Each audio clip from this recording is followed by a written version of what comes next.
Chico, o velho Chico, Chico Bondé de Xavier.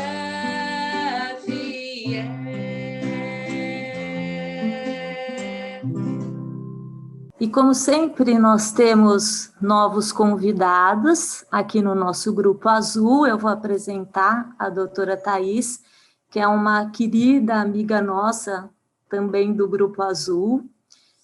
E ela é uma psiquiatra, ela tem ênfase na infância e na adolescência, é diretora do Instituto Bairral de Psiquiatria, que atualmente tem 5.000 pacientes, então é um grande desafio.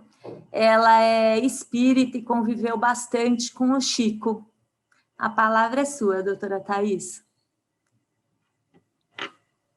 Muito obrigada, gente, por estar aqui. Obrigada, Cláudia, por ser muito generosa nas palavras dela sobre mim.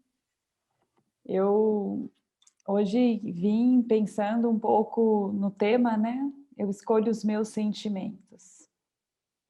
E pensando nesse momento que a gente está vivendo, um momento, eu diria, de sentimentos muito intensos, né?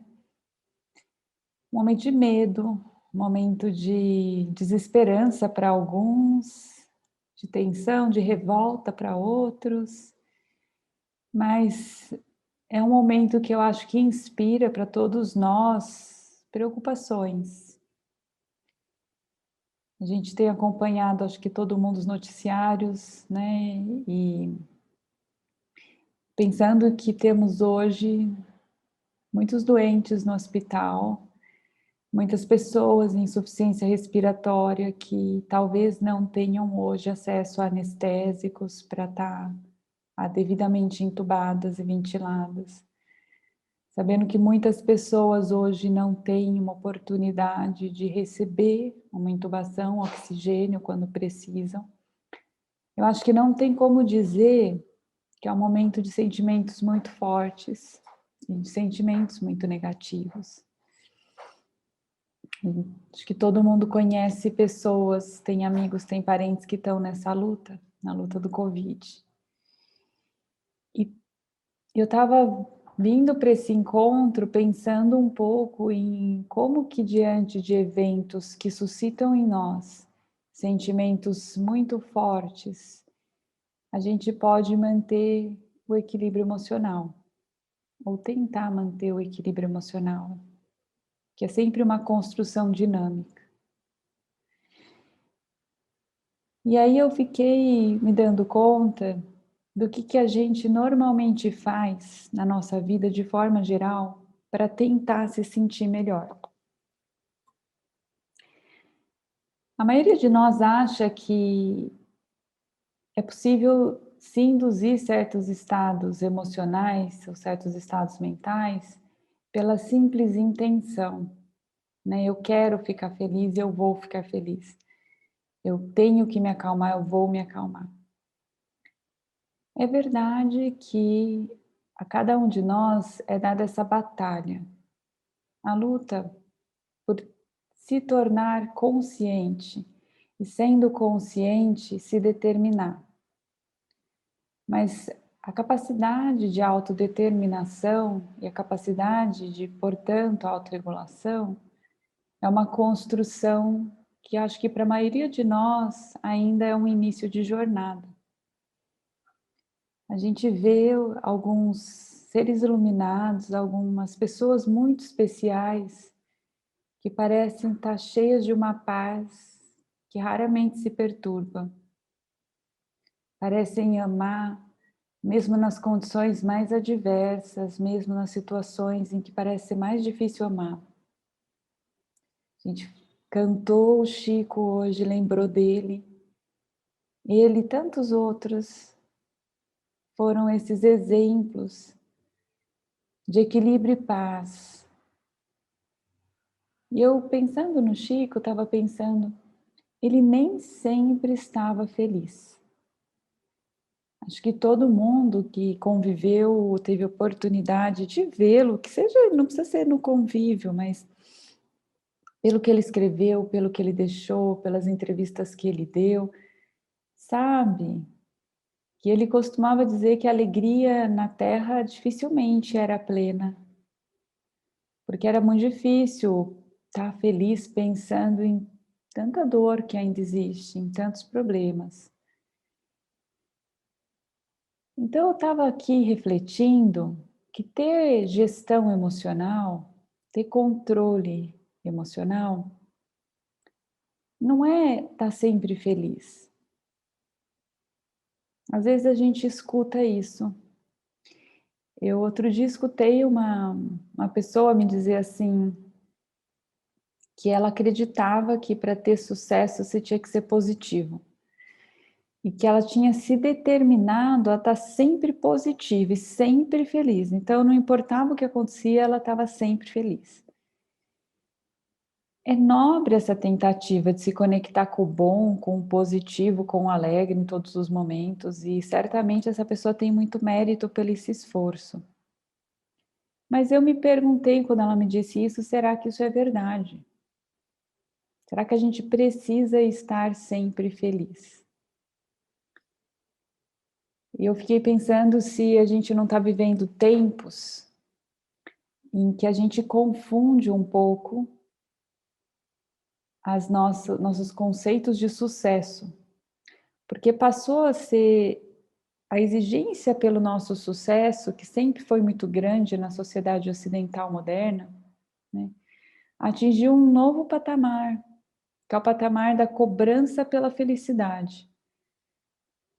Eu acho que isso veio a ser reforçado pelas redes sociais, né? Parece que está todo mundo sempre feliz e que a felicidade é a primeira ordem das coisas. Isso cria nas pessoas que não estão felizes, às vezes, uma sensação de fracasso. E não é verdade que está sensível, está atento, está empático. E, portanto, às vezes, está triste, às vezes está com medo. É contrário às noções de evolução ou às noções de sucesso. O equilíbrio emocional não é um estado de plena e permanente inebriação. Às vezes a gente quer fugir da dor e quer fugir dos sentimentos negativos. Mas a evolução, na verdade, é ser capaz de contemplar o colorido das emoções, mas ter, de certa forma, uma certa paz. E nós almejamos, né, como pessoas que querem se determinar sempre mais, nós almejamos que nos momentos possíveis, quando as emoções não forem muito extremas, que a gente possa escolher, se determinar. Mas para isso, a gente não precisa suprimir os sentimentos. Talvez a gente possa contemplá-los. Então eu reconheço que eu estou frustrada, porque eu queria algo que não aconteceu. E a hora que eu reconheço e que eu me dou conta da minha frustração e que eu me aproprio dessa frustração, que eu entendo que eu sinto isso me dá uma possibilidade nova, uma dimensão nova de possibilidades no meu comportamento, porque aquela frustração que eu identifico, que eu nomeio, sobre a qual eu agora penso, me possibilita discernir e pensar o que eu quero fazer dela. E talvez também, sim, porque não, como eu posso amenizá-la. É um cenário muito diferente de quando eu estou frustrado e eu não me dou conta que estou frustrada. E aí eu fico com raiva, e aí eu culpo alguém, e aí eu extravaso essa raiva, prejudicando alguém, porque isso de alguma forma vai me aliviar. Ter uma boa capacidade de regular as emoções não é não ter emoções, mas é estar nesse colorido. É que tua mente seja um barco que consegue passar por essas águas e se mantém em uma direção. Mas as águas da nossa mente são águas às vezes mais e às vezes menos agitadas, onde eclode muita coisa. Pensamentos, sentimentos, impulsos, instintos. E o ser consciente tem todos esses sentimentos, pensamentos, instintos, mas é ser consciente, ser capaz de olhar para eles. Não é que o mar da nossa mente nunca vai estar revolto, mas o barco da nossa mente não vai naufragar. Esse é o nosso compromisso, a hora que a gente quer ser uma pessoa que está na posse de algum grau de controle emocional. O barco da minha mente avança em uma direção segura, orientado pelas estrelas, pelas cartas celestes, pela bússola, pelo meu mapa de navegação, pelo meu GPS, o que seja. Mas o mapa da minha mente, o barco da minha mente tem orientação. Eu decido, eu escolho, dentro do que é possível, ainda quando o mar está agitado. Quando a gente fala de emoções, eu também acho importante a gente pensar que os nossos sentimentos não são únicos. Dentro de nós cabe muita emoção e emoções muito contraditórias. Então eu vejo alguém alcançando alguma coisa que eu admiro, eu quero, e eu posso sentir ao mesmo tempo alegria e inveja. Eu sinto alegria pela pessoa, eu sinto inveja porque aí vem a minha consciência de não ter atingido algo que eu queria. E se eu estiver consciente dessas duas coisas, talvez eu consiga lidar com a minha inveja. Eu consiga falar para mim mesmo e conversar comigo mesmo sobre isso. E essa conversa possivelmente alivia esse sentimento, essa dor. Também é verdade que, ainda que não alivie, estar consciente das próprias dores permite que a gente escolha comportamentos que sejam escolhas mais sábias. Então, se eu sinto alegria e inveja por alguém, quem sabe, se eu estou consciente disso, eu posso escolher manifestar para aquela pessoa mais a minha alegria do que a minha inveja. Porque se eu não estiver atento, o que naturalmente eu posso incorrer em fazer é desqualificar a pessoa para tentar me sentir melhor. Eu tento atacar aquilo que eu quero e não a consigo, porque isso talvez ali de imediato possa abafar os meus sentimentos contraditórios. E eu possa dizer para mim mesma, eu não tenho mesmo vontade de ter isso. Tentar se enganar raramente funciona. Nossa mente é muito ágil, muito esperta e muito sábia. A gente se engana em camadas superficiais, mas ali nas camadas profundas continua o conflito. No fundo, como tudo se passa dentro da nossa mente, pode estar em quartos separados, mas estão ali coexistindo os pensamentos contraditórios. Quando eu tento me enganar, eu tenho um pensamento racional que tenta falar mais alto que a percepção do real. Obviamente que é isso que a gente vai chamar conflito. A mente está em conflito. Existe uma consciência parcial. Existe confusão. Existe mais dor. Quanto mais cristalino, quanto mais clara nossa compreensão do que se passa lá dentro da gente, curiosamente, mais paz. Isso é a nossa paz. Nossa paz não é ser um ser indiferente, apático, responsivo ao mundo. A paz é ser esse colorido dinâmico de muita coisa acontecendo ao mesmo tempo, mas ter sempre ali uma consciência desperta que percebe, observa e às vezes só espera passar. Às vezes a maior sabedoria não é tentar abafar os sentimentos, mas observá-los. E porque eles são muito dinâmicos, eles vêm e vão. Se juntam, se transformam. E um sentimento gera outro. Não é mesmo muito comum que a gente veja que, por exemplo, a raiva gere medo, nos torna agressivos. Nós somos um mundo vivo. Nós somos um ecossistema emocional. Às vezes chove, às vezes tem tempestade. E às vezes está um dia muito claro, de muito sol.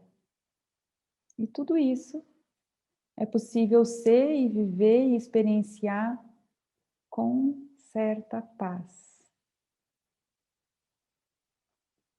Nesse momento acho que muito difícil para a maioria de nós, tem tanta tensão, tem tantas preocupações, tem tantos medos, tem frustrações por planos que a gente fez e que não se realizaram, tem tanta tristeza pela distância, tristeza pelas partidas, tristeza pelos sofrimentos, o sofrimento da doença, o sofrimento material, da insegurança financeira, o sofrimento do medo do futuro. Tem tanta coisa acontecendo, né? E por outro lado, é claro que também tem muita coisa boa acontecendo. Hoje, agora, nós estamos entre amigos. Nós que estamos aqui estamos todos saudáveis. Nós estamos nesse momento íntimo, gostoso, reflexivo. Nós estamos passeando uns pelas melhores vibrações dos outros, porque estamos conectados na intenção, no intuito de buscar energias melhores, vibrações melhores. Nós temos o sol hoje. Um sol suave, manhoso, um clima bem ameno. Nós temos tantas coisas preciosas que também nos alegram. E tudo isso está dentro da gente, coexistindo. E pode coexistir pacificamente se a gente tiver essa atenção, essa capacidade de deixar que os sentimentos eclodam, mas não que eles passem desapercebidos. Se a gente puder ficar com eles, observar aos nossos sentimentos como a gente observa uma paisagem, identificando o lugar.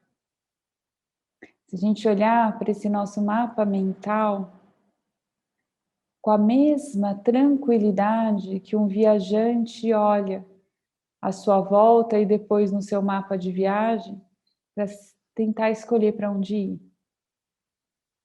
Acho que essa é a nossa maior desafio, nosso maior desejo para um momento desse. Eu estava pensando também um pouquinho, por que para algumas pessoas é tão mais fácil ter paz? Por que para algumas pessoas, às vezes, é tão mais fácil manter o equilíbrio? Em alguns momentos a gente vai ver que está difícil manter o equilíbrio, porque realmente é um dia de tempestade e tormenta dentro de nós.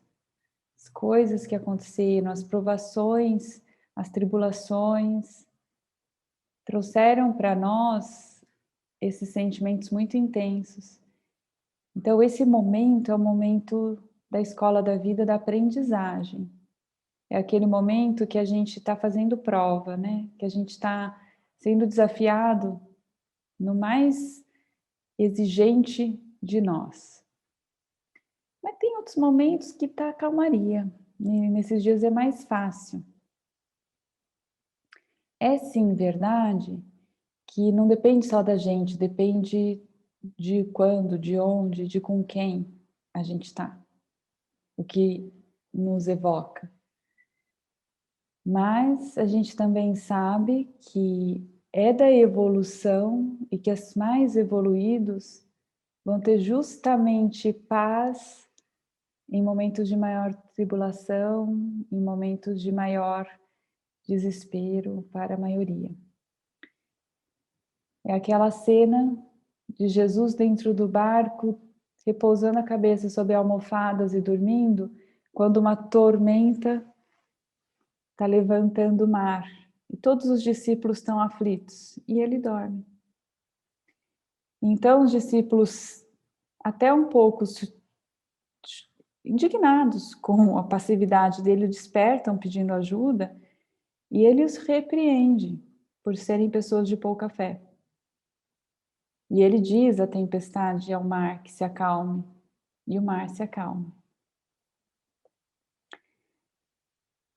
Para nós, que ainda não dominamos os próprios sentimentos, tranquilizar o mar, com certeza, é uma realidade bem distante. Mas nesse trecho do Evangelho a gente tem alguma dica, alguma pista do que diferencia esses corações mais iluminados que conseguem manter a paz. A fé. Jesus fala, homens de pouca fé. Esses são os que não apaziguam o mar. A fé, essa consciência inabalável de que as coisas estão no seu lugar, de que tudo que nos sucede deveria estar acontecendo, de que existe uma força maior, um poder maior. Certamente é a consciência que pode nos apaziguar, mesmo nos momentos mais difíceis. E eu me pergunto também o que mais? O que mais? Que outras virtudes pode nos ajudar a manter o equilíbrio emocional? Então, olhando um pouco também ainda para a história de Jesus, a gente se lembra dos momentos em que a gente viu ele em momentos de maior emoção. E a gente vai se lembrar certamente do Calvário. A gente vai se lembrar dos olhos tristes de Jesus sobre a humanidade, para em seguida suplicar a Deus perdão por essa mesma humanidade que naquele momento o crucifica. Perdoa, Pai, porque eles não sabem o que fazem. E eu acho que essa é uma outra resposta. Se tem um outro sentimento difícil de controlar, é a raiva diante de ter sido agredido, prejudicado, maltratado, desqualificado. Se a gente for pensar, Jesus ali no Calvário sofreu todo tipo de agressão. A discriminação, né, por ser um samaritano.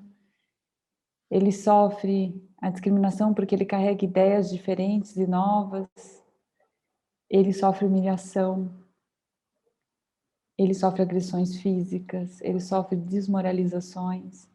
E tudo isso num contexto de injustiça. Ele não fez nada que justificasse essas agressões. Mas ele deixa uma dica pra gente, se é um dos sentimentos mais difíceis de controlar e revide. Quando nós somos agredidos ou prejudicados, desprezados, humilhados, não importa, ali ele deixa a dica. Se você quiser ter paz, se você quiser apaziguar esse sentimento, perdoa. Nunca as pessoas sabem o que estão fazendo quando optam por maltratar alguém. Certamente que se a sabedoria divina já fosse a possibilidade daquele agressor, ele não faria aquilo. Porque a gente sabe que as consequências não são inteligentes. A gente também olhando ainda para o Evangelho, vai identificar que tiveram outros momentos em que Jesus parece tomado de fortes emoções. Certamente a gente está falando da ira, da natural instinto de revide diante de uma agressão, que a gente não vê Jesus ter, né? Jesus simplesmente pede perdão pela humanidade e fica triste, mas a gente não vê ele no Calvário revoltado. Mas a gente tem ali no Evangelho o registro de que Jesus sim manifestou ira no templo, com os vendedores. É claramente descrito que ao ver o lugar santo ser profanado com a comercialização, ele vai derrubar as mesas e manifestar de uma forma bastante enérgica sua ira. E ali eu acho que a gente aprende uma lição importante, que é que nem todo sentimento tem que ser reprimido, porque os nossos sentimentos, eles são motores, são forças motrizes importantes para as nossas ações. São parte das nossas ações. Nós não devemos ser de seres desprovidos de sentimento. Mas a questão é a escolha. Jesus nunca usou a ira para o revide, mas ele usou a ira para defender o justo, certo, bom, o que ele acredita, o que é correto, para lutar, sem ferir. Ali está descrito que Jesus virou as mesas, mas ele não agrediu ninguém. A gente tem, então, no Evangelho, eu acho, que lições muito significativas para a nossa educação emocional. A gente tem a lição do amor e do perdão como um caminho para que nos nossos relacionamentos, diante dos sentimentos que as outras pessoas nos suscitam, a gente possa manter equilíbrio e paz. Mas a gente também tem um ensinamento do quanto é importante, às vezes, saber confrontar. Mas a confrontação, ela deve ser uma escolha consciente, não um embalo ou impulso. Certamente que Jesus ali não está possuído por sentimentos que ele não consegue controlar. Ele calmamente opta por fazer uma confrontação. E tudo isso cabe dentro de nós. Todas essas são possibilidades e escolhas para a nossa vida. Nossa vida, que é esse mar contínuo e constante, cheio de ondas, que são os sentimentos. Ondas mais e menos agitadas, que vão e que voltam, e que raramente vão estar simplesmente paradas. A gente tem que aprender a conviver com isso sem ilusões. Porque é mais comum é que as pessoas, quando estão tendo uma emoção que elas acham desagradável, como tristeza, raiva, revolta, o mais comum é que nossa imaturidade fique se perguntando que momento o mundo vai mudar para eu me sentir melhor. Então, fulano tem que parar de me agredir. Eu quero mais dinheiro porque assim eu ia ter mais paz, mais segurança com o futuro. Puxa vida, mas não é justo.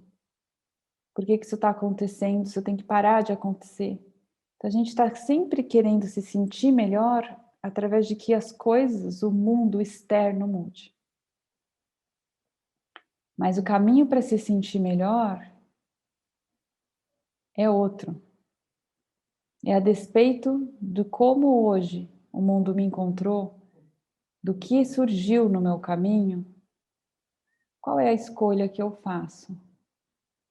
O que eu faço disso que o mundo me evoca?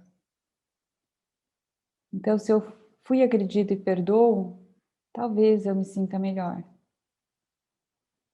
E não é fácil perdoar. Perdoar se começa com um ato de amor. A gente acha que é depois do perdão que vem o amor, né? O amor tem que vir antes, porque só o amor perdoa. Amar é olhar o outro como olhamos a nós mesmos. E a gente, para perdoar, tem que entender um pouco a necessidade do outro, o momento do outro, que fez ele fazer o que fez. Às vezes é muito difícil, mas é sempre possível, porque se a pessoa fez aquela escolha, é porque dentro dela, pelo histórico de vida que ela tem, pelas qualidades que ela já possui ou ainda não possui, pelo que ela viveu naquele momento, ela opta por fazer aquilo. Ser capaz dessa empatia, empatia não é simplesmente ter dó do outro. Empatia é a capacidade de se colocar na perspectiva do outro, entender o que o outro é, sente e pensa. Essa nossa habilidade é um exercício prático. Quando você olha para uma pessoa e fala, não entendi porque que ela fez aquilo, te faltou empatia, te faltou essa sabedoria de entender o outro. Às vezes faltam também elementos, porque a gente se comunica mal. Porque às vezes a gente não entende o outro e o nosso primeiro passo é o quê? É supor. Só que a gente supõe o que o outro pensa, sente, com a certeza de que sabe, ao invés de supor, com a humildade de quem faz hipóteses. A gente nunca sabe, até ter confirmação, o que o outro pensa, o que o outro sentiu, o que o outro passou. A gente não está na pele do outro. A gente tem uma capacidade muito parcial de compreender. E sem perguntar fica muito mais difícil, porque tem muito menos elemento. Que bom seria o mundo se toda vez que existe um conflito, a primeira pergunta fosse: me explica melhor por que você pensa assim. Mais comum é que a gente já parta para o revide, que a gente já queira provar que o outro está errado.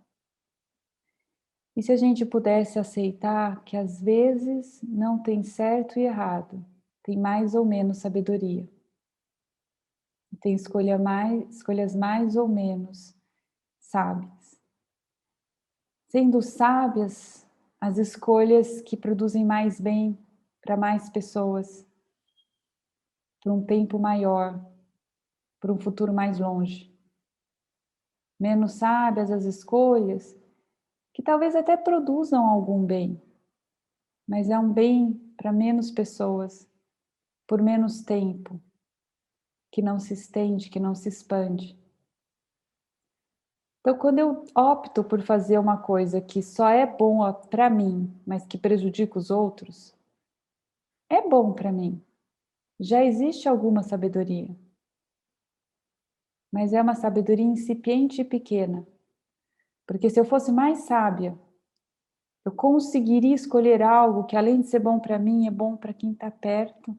E se eu fosse ainda mais sábia, eu conseguiria escolher alguma coisa que é bom para mim, é bom para quem está perto, é bom para quem está não tão perto. E se eu fosse ainda mais e mais sábia, cada um dos meus gestos, os meus comportamentos seria bom para mim, seria bom para quem está perto, seria bom para quem está um pouco mais longe e para quem está muito longe. E se eu fosse ainda mais e mais e mais e mais sábia, as minhas escolhas, os meus comportamentos seriam bons para mim, para todos que estão aqui hoje e para os que virão amanhã. A sabedoria é essa capacidade de se estender, de avançar, de pensar mais longe, de se determinar e escolher um comportamento que tenha um alcance próspero mais distal. E é por isso que das palavras de Jesus não passará nenhum jota, nenhum tio, ainda que passe todo o tempo. É por isso que a palavra de Jesus é universal e alcançou todas as culturas, todos os corações. É porque a palavra de Jesus, ela é sábia. Por isso que o comportamento dele não ofendeu. Incomodou. Incomodou aqueles que não compreendiam. Mas da parte dele, Não houve uma agressão, um prejuízo a ninguém. Ele conseguiu sempre escolher com essa sabedoria. Em tantos momentos ele é testado, né? Quando, por exemplo, perguntam a ele sobre os impostos, se era correto ou errado pagar os impostos. Então, os judeus estão lá dominados pelos romanos, os romanos se apropriam, como aconteceu na fase imperial romana, de outros territórios, outros povos e culturas. Eles deixam que esses povos vivam suas próprias regras, mas essas comunidades têm que pagar impostos a César, impostos ao Império Romano. É uma exploração pela ótica humana, pela ótica da dominação. Então chegam a Jesus com essa pergunta capciosa, os fariseus querendo que induzir ele a um ato revolucionário, que seria se opor à lei, se opor à lei romana, a César, dizendo que não era para pagar os impostos, e fazem essa pegadinha, perguntam para ele se é correto pagar os impostos. Então Jesus, com toda a sabedoria, responde: dai a César o que é de César e a Deus o que é de Deus. Isso é sabedoria, é achar essa resposta que não ofende, que não desafia a lei dos homens e que não desafia a lei de Deus. É conciliar. Na maior parte do tempo, a gente acha que tem que tomar partido, mas a resposta sábia, ela é conciliadora. Ela contempla a diversidade, ela contempla a complexidade dos fenômenos. Então ele está dizendo, o mundo é muito complexo. Ainda existe uma lei na Terra que é da Terra. E essa lei hoje é de César. Entregar os impostos a César é cumprir com aquilo que está determinado que tem que acontecer aqui na Terra. Mas existe uma outra lei também. E existe algo maior, que é Deus, a sua generosidade, a sua bonança, aquilo que nós entregamos a Deus, aquilo que nós receberemos de Deus. Na nossa pequenez, na nossa ainda inferioridade, na nossa ignorância, na nossa pouca inteligência, a gente não consegue no dia a dia sempre achar essas soluções, ter esse amor, ter esse equilíbrio. Mas eu acho que essa é a nossa batalha, essa é a nossa luta. Nossa luta pela evolução é uma luta por encontrar respostas que não ofendem, soluções que beneficiam a nós e aos outros e a muitos outros. É não pensar pequeno, não pensar só na gente, só no hoje, só no que está perto. É expandir a mente, é se expandir.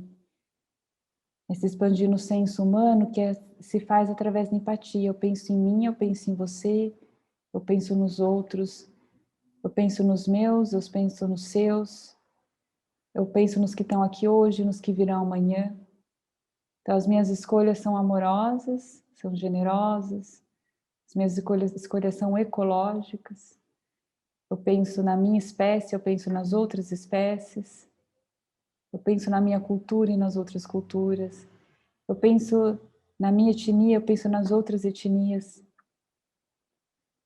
Evoluir é expandir-se, é ser mais, capaz de mais, é alcançar mais pessoas, mais sentimentos, mais possibilidades, um futuro mais longe, uma paz mais duradoura, uma paz maior. Nessa nossa jornada buscando por evolução, é claro que tem muitos momentos em que a gente é só aluno, que a gente é só criança, que a gente é só pequenininho, que a gente não consegue ficar na escolha sábia, que a gente não consegue ter paz.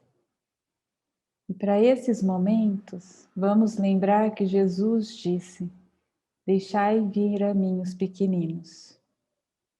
E ele também nos prometeu: vinde a mim, todos vós que vos sentir aflitos, porque meu jugo é o bem e meu fardo é leve, e eu os aliviarei. Então, no momento em que a gente ainda não consegue ter essa sabedoria, ter essa grandiosidade, que nos guarde pelo menos então a consciência desse consolo infinito eterno, desses braços abertos, sempre amorosamente esperando para nos acolher, que é o Cristo, é Jesus, que nos promete e cumpre com a sua promessa de aceitar nós, os pequeninos, as crianças espirituais da escola da vida, os aflitos, os desesperados, todos nós. Ele nos aceita, nos ampara e alivia as nossas dores. Então vamos tentar assim ser a luz. Mas quando a gente estiver na sombra, vamos pedir pela luz. Deixar que ela nos penetre. Lembrar da oração. Lembrar de nos abrir a essa ajuda, ajuda maior, ajuda divina. De receber ela. De receber na nossa casa, dentro de nós. E com essa certeza, então, de que existe para nós a possibilidade da tentativa, da gestão emocional, do controle dos sentimentos, da pacificação das emoções mais intensas, mas também da consciência de que quando esses sentimentos estão fora da nossa possibilidade de apaziguação, a gente tem a quem recorrer. Acho que a gente termina essa nossa fala inicial dessa manhã abrindo para que quem quiser conversar um pouquinho sobre sentimentos e momentos aí dessa pandemia possam compartilhar com a gente pensar junto sobre as nossas dores e as nossas alegrias desses dias difíceis. Pessoal, é só para comentar rapidinho, a gente está gravando a pedido dos pais. Essa gravação ela fica fechada, a gente não deixa aberta, né? É uma coisa importante porque é um assunto só nosso. Mas quem não se sentir à vontade é a doutora Thaís que está aparecendo na câmera aberta. Ó, doutora Thaís. Então, as outras pessoas não estão aparecendo, né? Mas quando a gente faz pergunta, vem a voz e vem o caso. Então, isso fica sempre não listado, ou seja, o link ele só vai para quem a gente passa, tá? Para a gente poder se sentir à vontade. E se ficar muito pessoal, a gente corta daqui para diante, né? Para a gente realmente poder ficar tranquilos com as perguntas e com as respostas, tá bom? A Cláudia e a gente ficou colhendo, né, algumas perguntas durante a semana. Então, a Cláudia tem as duas primeiras perguntas. Acho que podia fazer aquela primeira, né, da pessoa mais velha, e a segunda, acho que a gente já podia, daí eu faço, Cláudia, que acho que já contorna com as outras que vieram, né? Thaís, primeiro, obrigada. Você fala para os nossos corações. É muito gostoso te ouvir. Então, a gente já passou as perguntas para a doutora Thaís antes, e tem duas aqui que a gente, então, são mais específicas. Então, eu vou fazer aqui. Meu primo pegou o Covid e foi entubado na terça-feira, agora. Nós não contamos para minha tia de 88 anos, que tem alguns probleminhas de saúde. Mas estamos aflitos com essa situação. A minha dúvida é se estamos agindo certo em poupá-la.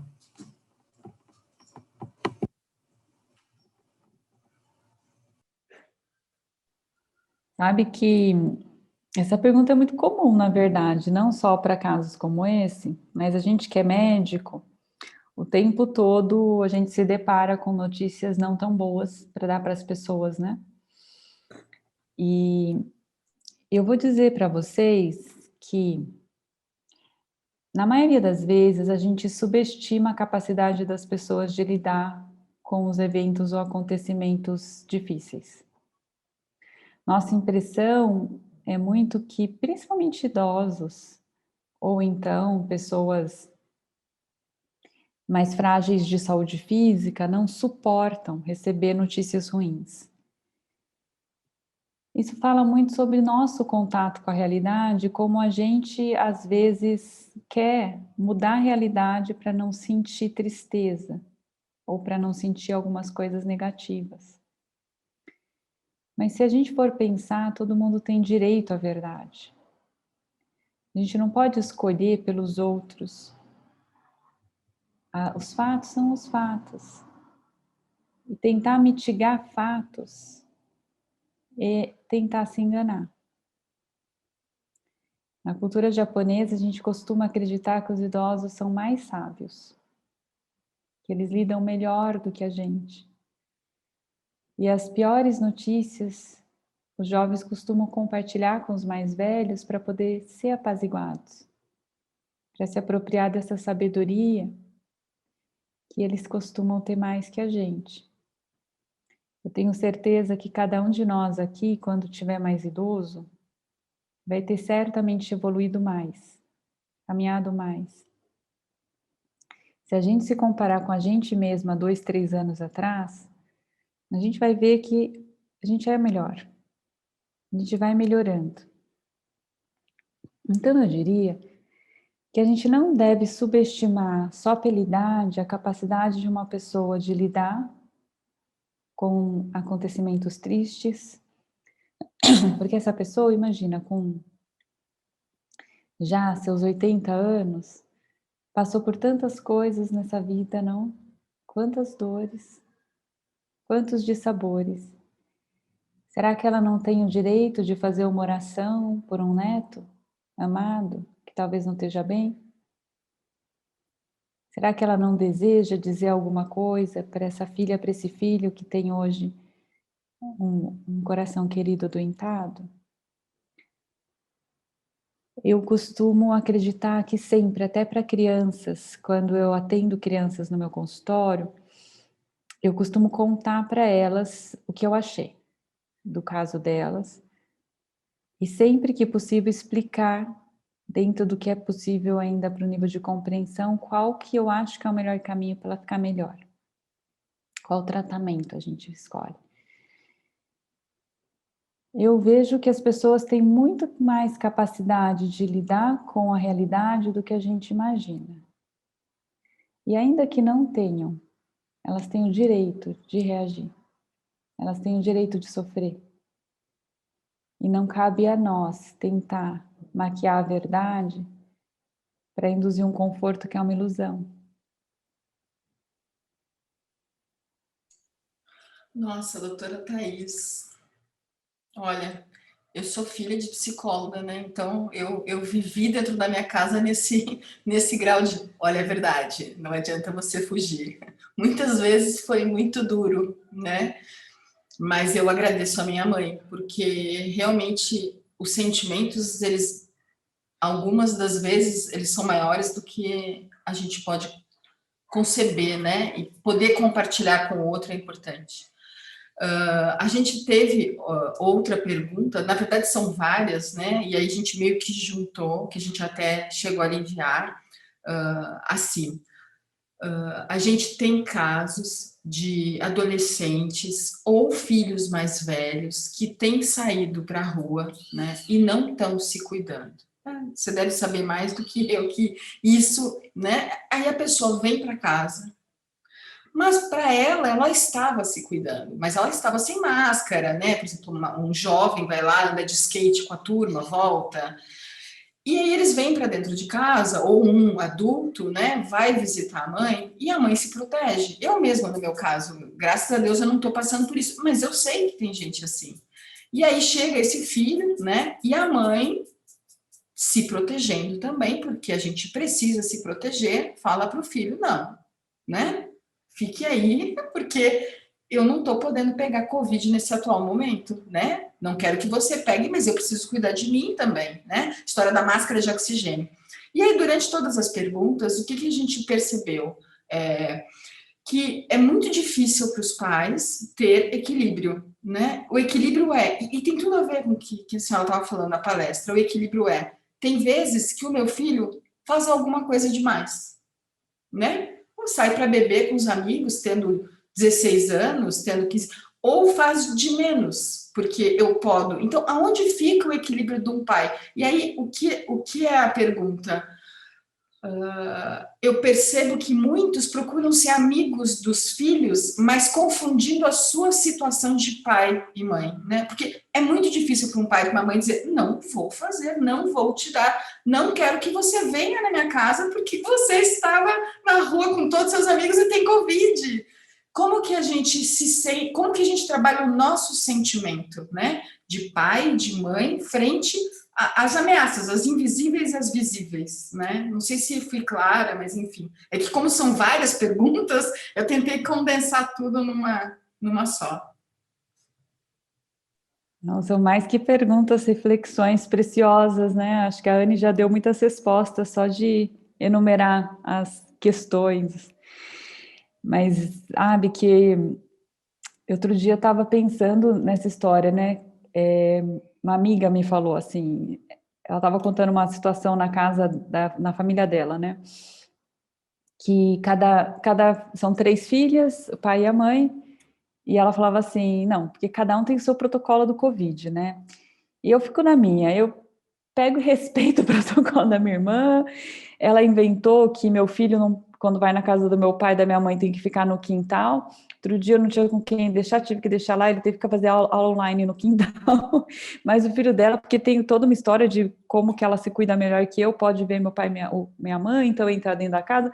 Eu resolvi que eu não vou discutir com ninguém, eu vou ficar aqui com o protocolo que me dão, então tudo bem. Meu filho ficou no quintal, contanto que a criança não está em risco, está tudo certo.